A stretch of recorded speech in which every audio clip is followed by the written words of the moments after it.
Kita awali berita pertama, pemirsa. Kepala Desa Tanjung Raya, Kecamatan Tanjung Tebat, Kabupaten Lahat, ditetapkan sebagai tersangka tindak pidana korupsi. MW diduga telah menggelapkan dana sebesar 663 juta rupiah, dipergunakan untuk keperluan pribadi, salah satunya berjudi.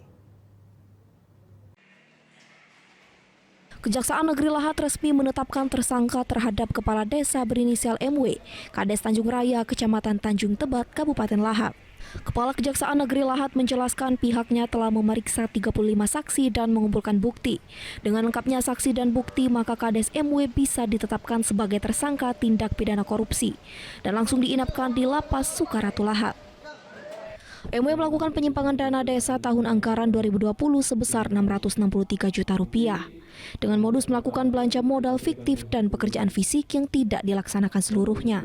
Pemeriksaan terhadap para saksi dan sudah diperiksa sebanyak 36 orang saksi.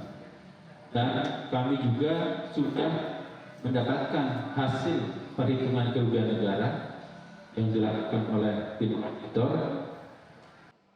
Sementara itu, Kasipitsus Kejari Lahat menambahkan tersangka MW melakukan korupsi dipergunakan untuk keperluan pribadi, termasuk untuk berfoya-foya seperti berjudi, pergi ke tempat karaoke, dan berbagai macam keperluan pribadi lainnya.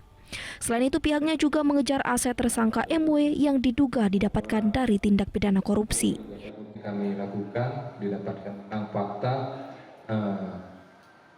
dana atau anggaran dana desa tersebut memang digunakan oleh tersangka MW untuk keperluan pribadi seperti berjudi, karaoke, dan lain sebagainya. Dari Lahat, Sumatera Selatan, Pala Putra, iNews melaporkan.